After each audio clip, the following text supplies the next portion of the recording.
le cas de Tamar. Elles ont compris que non, la volonté de Dieu est ceci, elles ont agi. Mais sinon, il faut toujours parler avec ton mari avant de prendre une décision. Parce que Ève, la réaction de Ève, c'était quoi alors? Elle a été tentée, elle a voulu être comme Dieu. Parce que c'est ça ce que le diable proposait. Elle a voulu que leurs yeux s'ouvrent. Alors pourquoi aller jusqu'à ce niveau? Hein? Tu peux être tenté que si tu vends de la drogue, vous serez riche, tu vas aider ton mari, tout ça. Bon, il y a beaucoup de tentations aussi. Mais laisse-moi te dire, avec toute chose, tu dois en parler à ton mari. Peut-être la personne qui vient te proposer des choses veut seulement te tenter et puis salir votre couple. Tu dois faire attention quand il y a la tentation qui vient. Parce que la Bible dit la femme sage bâtit sa maison. Ève n'a pas bâti sa maison. Ève a détruit. Elle n'a pas seulement détruit sa maison, elle a détruit aussi l'humanité tout entière. La Bible dit éduquer une femme, c'est éduquer toute la nation. La chute d'une seule femme peut entraîner aussi la chute d'une maison et de beaucoup de gens aussi. C'est très important. Hein?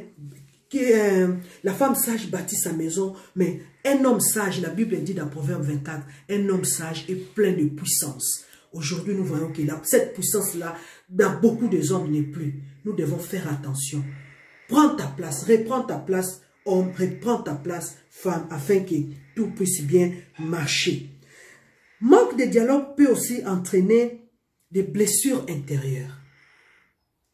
Ça entraîne des blessures intérieures. Des blessures intérieures, nous voyons que la femme a reçu aussi comme punition tes désirs s'étendre vers ton mari. Bien-aimé, moi je dis toujours, c'est une punition qui est plus dure même que d'enfanter. Parce que ça fait mal quand l'homme ne te donne pas l'attention. Ça fait souffrir la femme et ça crée des blessures intérieures. Le désir de la femme s'étend toujours vers l'homme. Elle veut être complimentée, elle veut recevoir des encouragements. Quand elle fait quelque chose, elle veut que son homme puisse lui dire quelque chose. Quand elle fait des tresses, elle veut que son mari dise « c'est joli, tu es belle ». La femme marche avec des paroles, mais il y a des hommes qui ne parlent pas, qui ne disent rien à leur femme. Même si la femme a mis une jolie robe, mais ils ne disent rien. Même si elle a porté ça, ils ne disent rien. Bien aimé, ce n'est pas bien. Apprenons à encourager l'autre. Apprenons à donner aussi des éloges. Quand ta femme fait une chose qui est bien, tu dois aussi dire, tu dois parler. Amen. Et ça entraîne aussi l'insécurité. Nous voyons la vie de Nabal avec Abigail. Nabal a réagi de façon insensée. Heureusement, Abigail était sage. Heureusement aussi, les serviteurs sont venus avertir Abigail. Et Abigail a réagi avec sagesse. Nabal avait amené vraiment la mort parce que David venait pour tuer toute la maison de Nabal. Heureusement, la sagesse d'Abigail a sauvé Abigail et les serviteurs. Et ça entraîne l'insécurité. Quand il n'y a pas de dialogue, il n'y a pas de vision. Parce que l'homme passe de ce côté, la femme aussi passe de l'autre côté. Il n'y a pas la vision. Nous prenons le cas de Akan. Akan qui a amené aussi la mort dans sa maison. Il a volé des couvertures au moment où il ne fallait pas. Donc c'était un homme qui n'avait pas de vision. Amen. Et quand il n'y a pas de dialogue, il n'y a pas aussi d'harmonie dans le couple. Vous allez même remarquer, même à de l'extérieur, il n'y aura pas d'harmonie. Il n'y aura pas, il y a aussi, ça entraîne aussi des arrière-pensées. Un homme doit être un bon parleur. Le monde a été créé par la parole.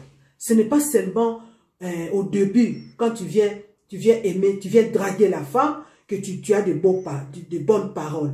Mais tu dois aussi avoir de bonnes paroles tout au long de votre vie.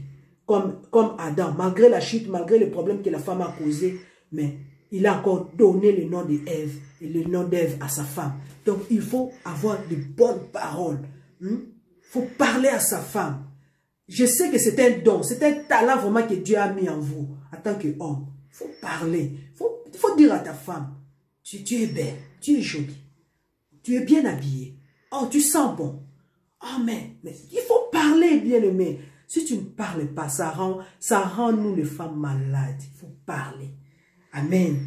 Le troisième point, qui peut être dangereux dans le couple, j'ai nommé ça le stress. Bien aimé, le stress